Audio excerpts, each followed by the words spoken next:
warned Palestinians that the evacuation of Gaza City was inevitable.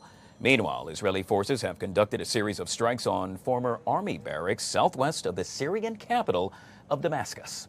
Joining us now to discuss this and so much more is Mr. Harley Lippman, foreign policy expert back here on the Live Zone. Harley, good to see you, sir, and welcome back to the show. Good to see you as well, and thank you for having me back. But of course, sir, let's start with the meeting at the White House yesterday, to which Tony Blair was a part of. A lot of folks surprised by this, and so I'll pose the question, why was he there and what came of this meeting? Well, to start with, you said a lot of people are surprised. I can understand that because he hasn't been visible on the radar screen. He was a prime minister during the time of Bill Clinton and George Bush being president. But he's actually very active in the Middle East. He has a think tank and he meets with Middle Eastern leaders, and he's really a force to be reckoned with. So he's weighing in to try to see if he could break the logjam and see if he could propose something that will be a reasonable win, or at least satisfactory to all sides. And that's what he's trying to do. And he's a good man, he's very smart, and I wouldn't be surprised if the suggestions he has, which he says is aligned with President Trump's foreign policy, comes to fruition.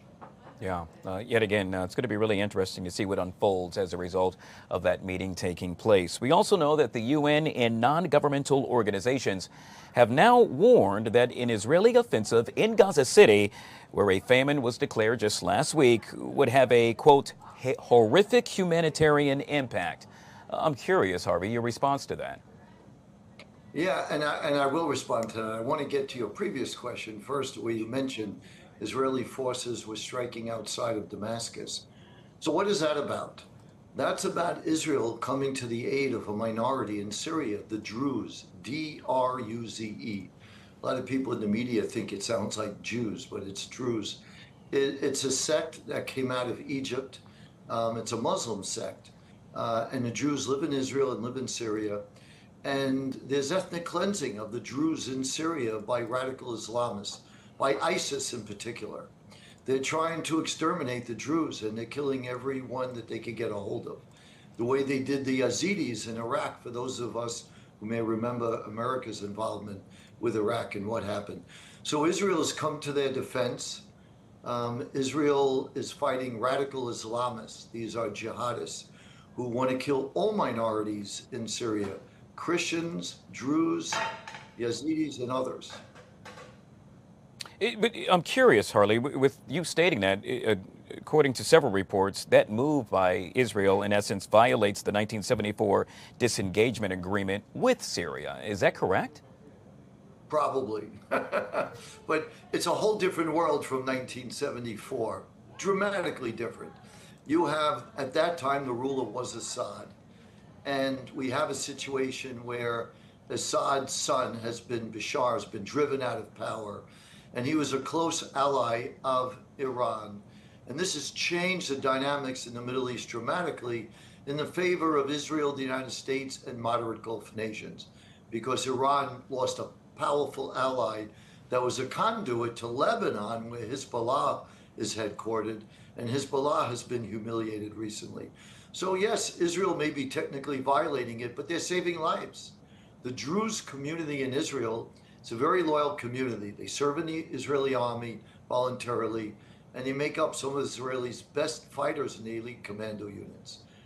Insofar as your previous question about horrific conditions in Gaza, it's no question this is a tragedy of monumental proportions.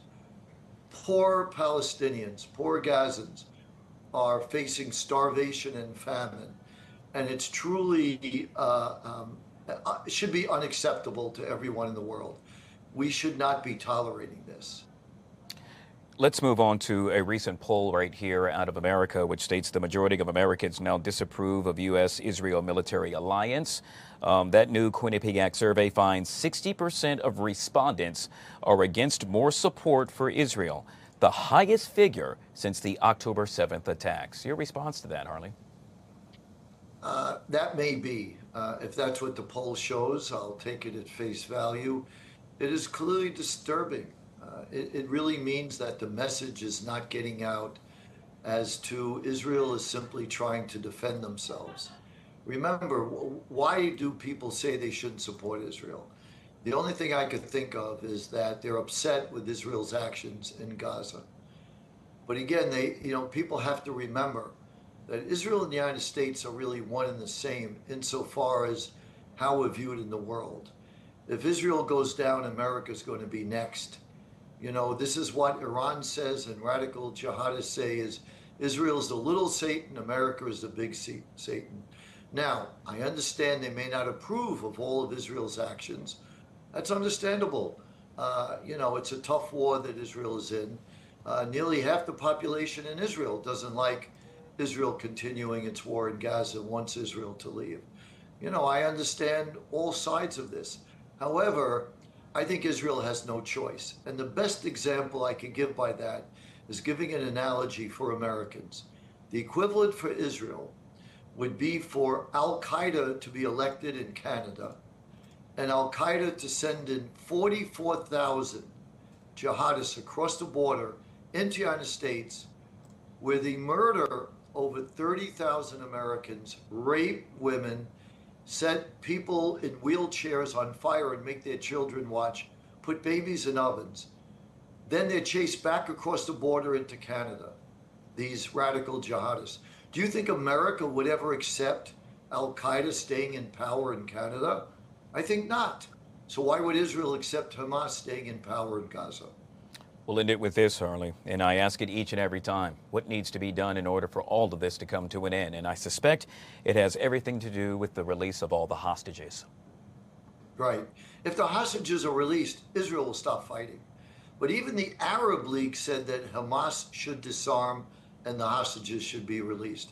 And that's very telling. It's all Arab nations, and this is what they say.